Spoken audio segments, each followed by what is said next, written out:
नमस्कार, आप देख रहे हैं चौकस भारत और मैं ब्रजेंद्र। विधानसभा चुनाव को चंद महीने और रह गए हैं, लेकिन उसके पहले जितने भी बड़े राजनेता हैं या कहें राजनीतिक पुरोधा हैं, जनता से किए वादों को याद कर रहे हैं और याद करके उस पर अमल करने का प्रयास कर रहे हैं कि जो चूक हुई लोकसभा चुनाव के पहले वो चूक अब न हो जाए।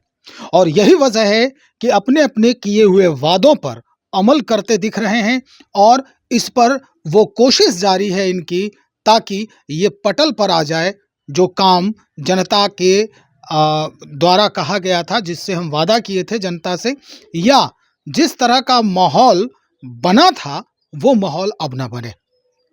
हम बात कर रहे हैं उपेंद्र कुशवाहा की। राज्यसभा सांसद हैं फिल वक्त। उन्होंने एक बड़ी कोशिश की है इस बार। हालांकि आज प्रेस कॉन्फ्रेंस कर रहे हैं और प्रेस कॉन्फ्रेंस के दौरान क्या कुछ कहना है उनका, हम सीधा आपको सुनवाते हैं।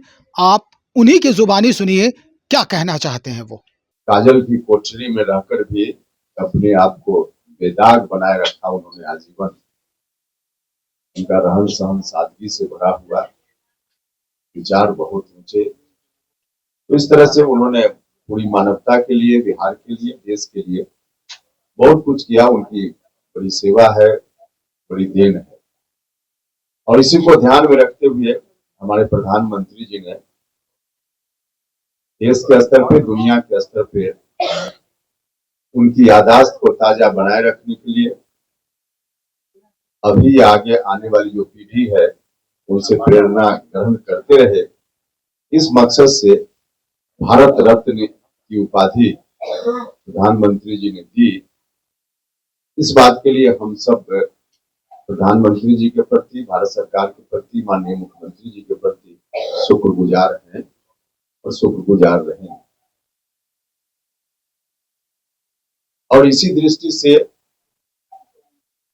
देश से या बाहर से भी लोग जो आते जाते रहते हैं बिहार, पटना, उनको कर्पूरी जी की याद हमेशा आती रहे। नए लोग भी विदेश से आवे तो उनको भी लगे कि कर्पूरी ठाकुर नाम का कोई व्यक्ति यहाँ इतनी महानता के स्तर पे अपने जीवन को पहुंचाया था। उसी कर्पूरी ठाकुर जी की यह धरती है बिहार, इस बात का एहसास उनको होता रहे। इस मकसद से हमने अभी सदन में मौका मिला, भारत सरकार के समक्ष एक सुझाव रखा। पटना के बिहटा में नया एयरपोर्ट बन रहा है, जो एयरपोर्ट अंतरराष्ट्रीय एयरपोर्ट होगा, जहां देश और देश से बाहर के लोग भी आएंगे जाएंगे। उस अंतरराष्ट्रीय एयरपोर्ट का नाम जननायक कर्पूरी ठाकुर जी के नाम के साथ जोड़कर रखा जाए, यह हमने सदन में, राज्यसभा में भी भारत सरकार के समक्ष सुझाव रखा है।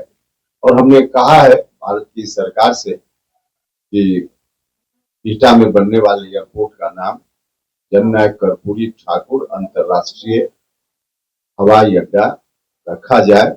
यह भारत सरकार के समक्ष हमने अपनी राय रखी। अब सिर्फ राय देने की हमने औपचारिकता नहीं की है, हम पूरी ईमानदारी के साथ और हमारी पूरी पार्टी भारत की सरकार से निर्णय तक यह मामला पहुंचे, मतलब कि बिहटा एयरपोर्ट का नाम कर्पूरी ठाकुर जी के साथ जोड़कर हो जाए, इसके लिए हर तरह से हम लोग प्रयास भी करेंगे।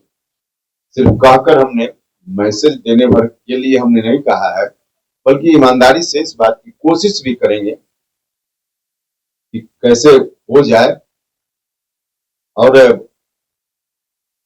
अलग अलग जो पार्टी, पॉलिटिकल पार्टी के लीडर्स हैं, जिनका संबंध, जिन पार्टियों का संबंध बिहार से है, तमाम पार्टी के लीडरशिप से भी मेरा आग्रह है कि सब लोग मिलकर इस मुहिम में साथ दें। सुन लिया आपने, जननायक भारत रत्न कर्पूरी ठाकुर के नाम से जो बिहटा में एयरपोर्ट बन रहा है, पटना के सटे जो बिहटा है वहाँ पर जो एयरपोर्ट बन रहा है, अब उस एयरपोर्ट का नाम जननायक भारत रत्न कर्पूरी ठाकुर जी के नाम से होना चाहिए। इस तरह का मंतव्य बना चुके हैं उपेंद्र कुशवाहा। देखिए, अगर हम देखें तो इसके पीछे बहुत सारी बातें जो है वो साधने का भी प्रयास है, लेकिन जनता को सुविधा चाहिए और जनता को संतुष्टि चाहिए। जनता को क्या संतुष्टि चाहिए कि भाई मेरे हित में, मेरे लिए, मेरे लोगों को कितना फला नेता ने संतुष्ट कर पाया है, और यही कोशिश लगातार सभी पार्टियों की होती है।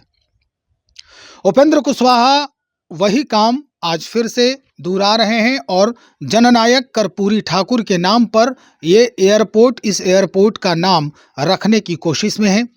प्रधानमंत्री से मांग भी कर रहे हैं और ये जैसे ही ये जनता को सुपुर्द किया जाए एयरपोर्ट, ये जननायक के नाम से एयरपोर्ट हो, ताकि यहाँ की जनता जो खासकर समीकरणों को पर ध्यान देने वाली जनता है, समीकरणों को हल करने में मशरूफ रहने वाली जनता है, उन्हें संतुष्टि मिल सके। तो चलिए देखते हैं, प्रधानमंत्री ने इसके पहले लोकसभा चुनाव में उन्हें जननायक भारत रत्न बना दिया, और अब इस बार ये जो कोशिश है उपेंद्र कुशवाहा जी की, वो कितना कामयाब होती है हम इंतज़ार करेंगे, और साथ में आप भी इंतज़ार करें क्या कुछ परिवर्तन होता है, कैसे सकारात्मक परिस्थिति सामने आती है। बहुत शुक्रिया आपका।